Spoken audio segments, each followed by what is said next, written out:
This is the Daily Blast from the New Republic, produced and presented by the DSR Network. I'm your host, Greg Sargent.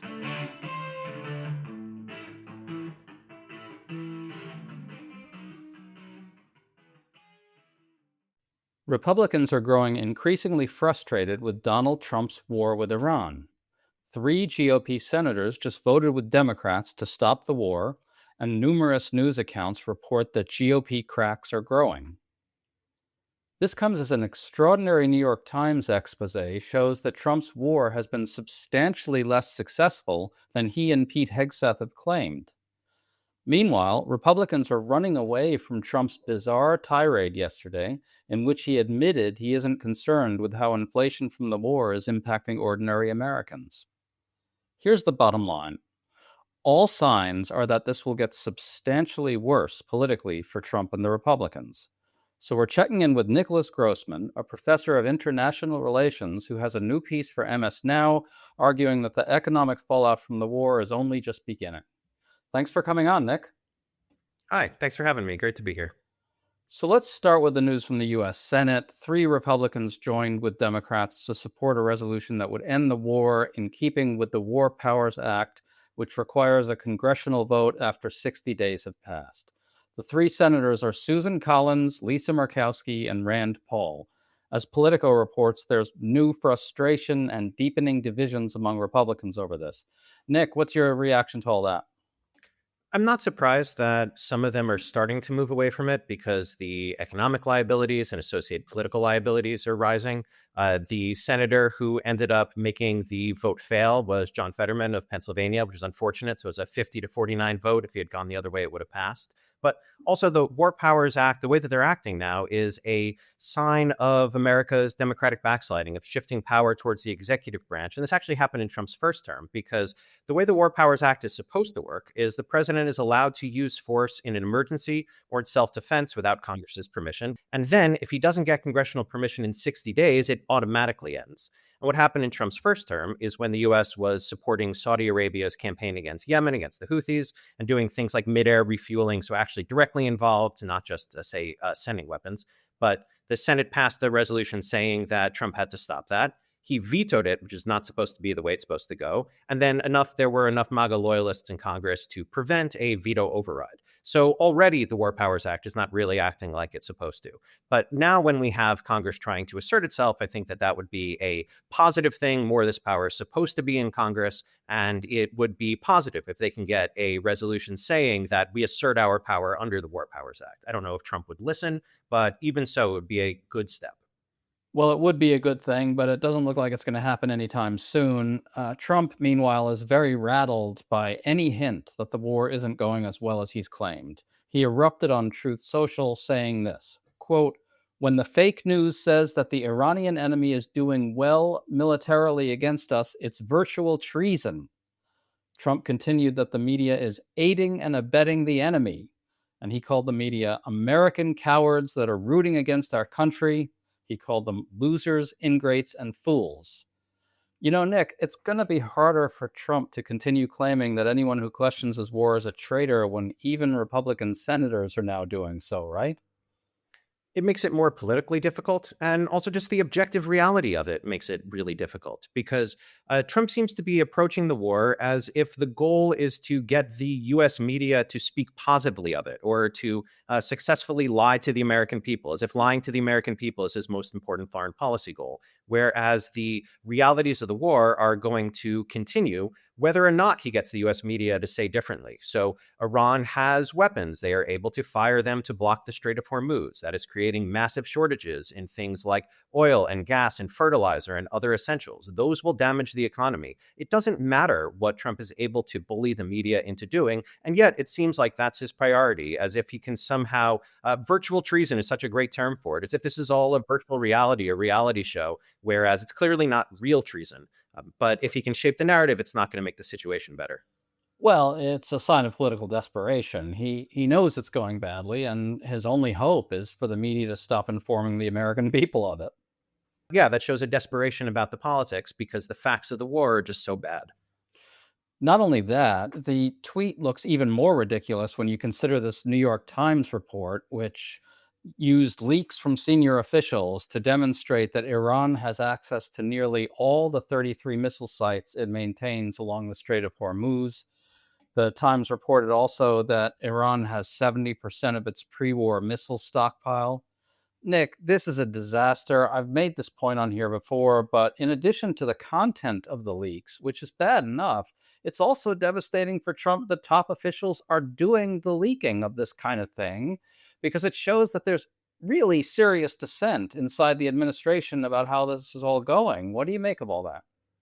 It's not at all surprising that people inside the US intelligence community and inside the US military are leaking information to the American people because the war was a really bad idea in the first place. It was bad in ways that were widely foreseen, that have been foreseen for really years, that in particular, Israeli Prime Minister Benjamin Netanyahu has been advocating a U.S. war on Iran since he was first prime minister in the late 1990s. And Clinton, Bush, Obama, Biden all turned him down. It was only Trump that in this term was willing to do it. And in doing so, was not really articulating any type of strategic goal. He moved around so many times and he eventually settled on something that was pretty small, which was degrading Iran's missile program and degraded that they would have fewer missiles. And even that is not any sort of strategic victory. All it would do was, at absolute best, set them back where they would then have greater incentive to build up weapons and to possibly go for a nuclear weapon and to build up their missile stocks. And now we find, not too surprisingly either, that it's not true. And that's because Iran has been, and I'm very frustrated by this, but Iran has been fighting a lot smarter than the United States. In the beginning, they, under the American and Israeli assault, they reduced the amount of launches that they were doing. They more or less turtled and kept a lot of their capabilities in reserve so that they could do things like continue to block the Strait of Hormuz, as they did when the US briefly tried that failed attempt that they called Project Freedom to get ships through it. And it's not working. And that's because Iran retains its military capabilities. And it's because they prepared to fight the United States, where it looks like the Trump administration prepared to do something quick and easy and get praise for it. And that situation in Iran was always much more difficult than they appreciated. To stay up to date on all the news that you need to know, there's no better place than right here on the DSR network. And there's no better way to enjoy the DSR network than by becoming a member. Members enjoy an ad-free listening experience, access to our Discord community, exclusive content, early episode access, and more.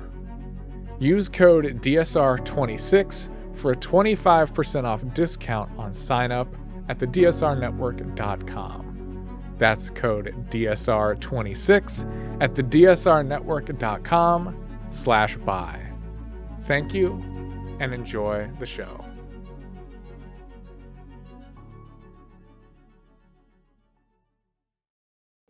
And you sort of see this same mistake being duplicated over and over by Donald Trump. It's almost like he's caught in this weird mental loop.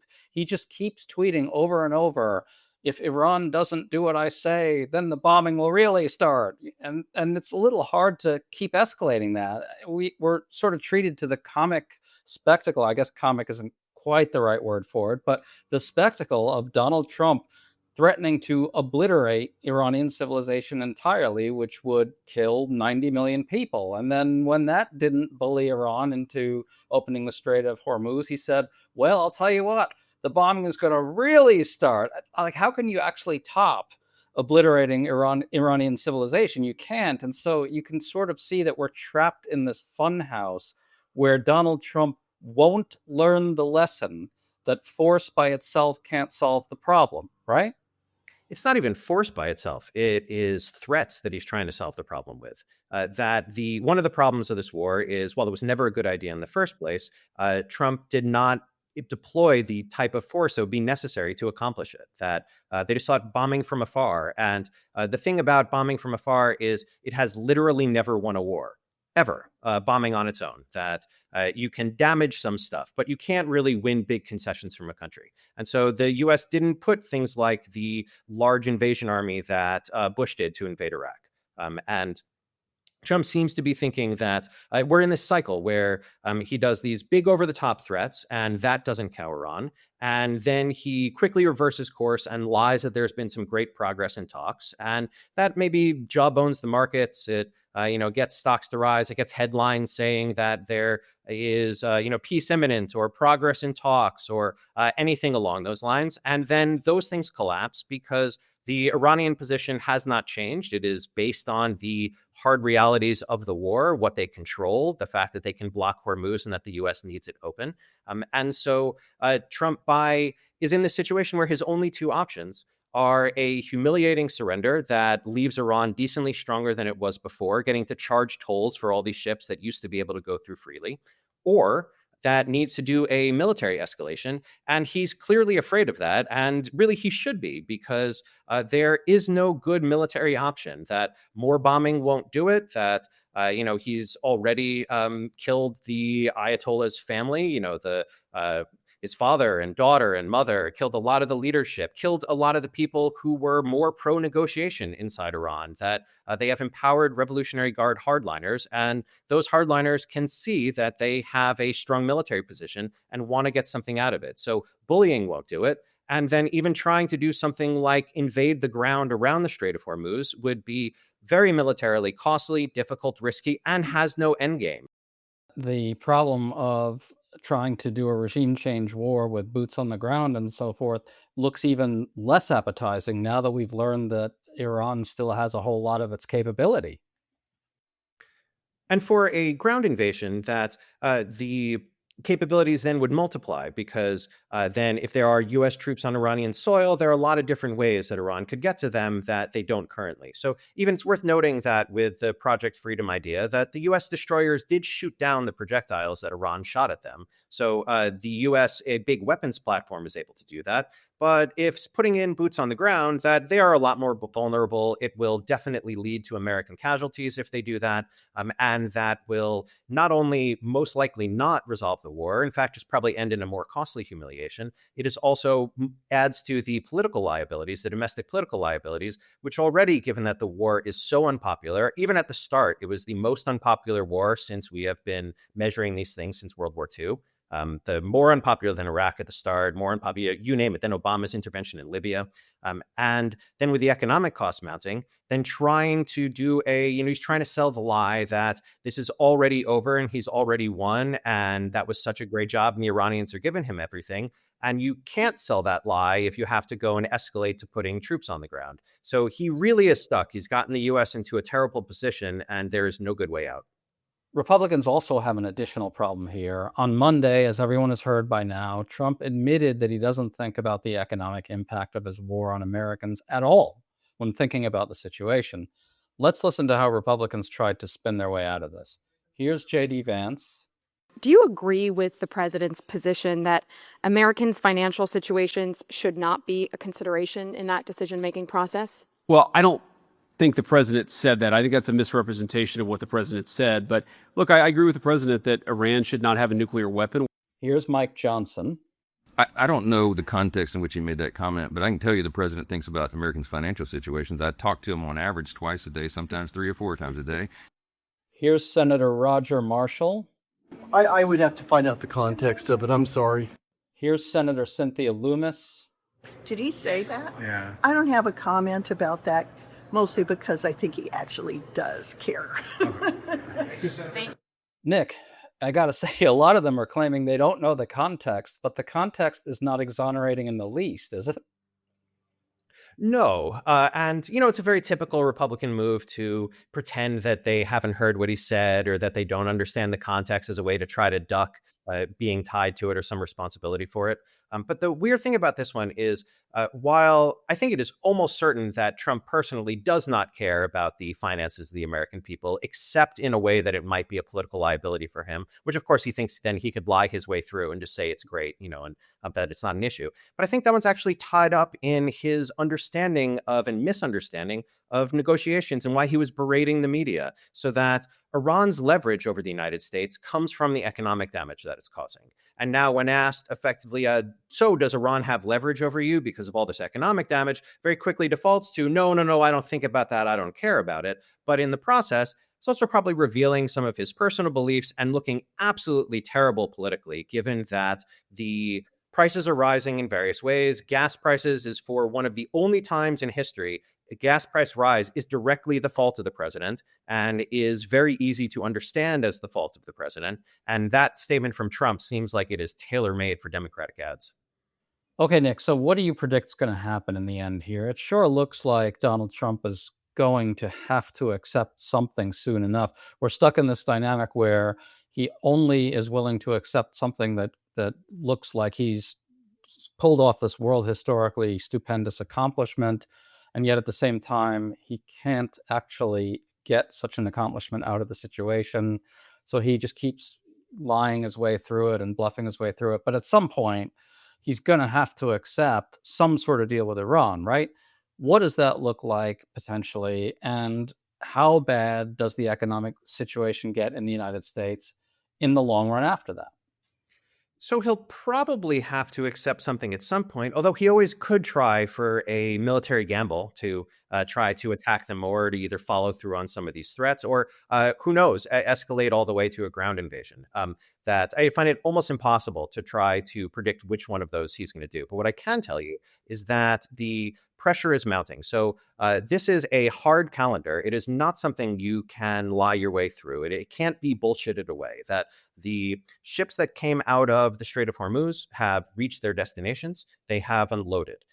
The result then now is kind of like a shell game where companies and countries are drawing down on their reserves, and they're able to keep the price of oil from spiking and to keep some of the commodities flowing. But that is going to run out, and in not that long. A lot of the oil analysts I read seem to think it is probably sometime in June where those resources are being depleted, that they're being drained, the storage at a fastest rate in history. And all of this adds up to a oil shock that is larger than the one in 1973 when OPEC put the United States under an oil embargo in response to the US supporting Israel in the 1973 Yom Kippur War. And that set off a recession that lasted over a year. It saw big stock market declines, although interestingly, the stock market didn't really decline until after that embargo was lifted. And so what that suggests is that a lot of these things are being strung along for now. And even one crazy one is I saw this line from JP Morgan that their latest guidance on the oil market is that they expect this to be solved by June, kind of because it would be stupid if it weren't. And the problem is that the people running the United States are not acting smartly. They're acting quite stupidly in this. And so the pressure will continuously mount on Trump, and he's going to have to either do something that is so clearly a surrender to Iran that gives Iran some sort of concessions and gets maybe a fig leaf of Iran kind of promising to restrict their nuclear program in ways that are less than the JCPOA, the nuclear deal that Obama negotiated and that Trump tore up without cause and let Iran out of nuclear restrictions in exchange for nothing, which set us on this path to war or nuclear Iran. So, yeah, I mean, I really wish that there was a way I could say, oh, this is the way it's going to end up. But it's just a terrible position. There's no way out. And he doesn't seem like somebody who is willing to accept something that will be so widely acknowledged as a loss that cannot be spun away. You know, Nick, it just seems like the built-in dynamics of this situation are really formidable and terrible in every conceivable way. The only way out is going to be the midterm elections, and even that might not help that much, unfortunately. Nick Grossman, awesome to talk to you as always. Thanks for coming on. Thanks so much for having me.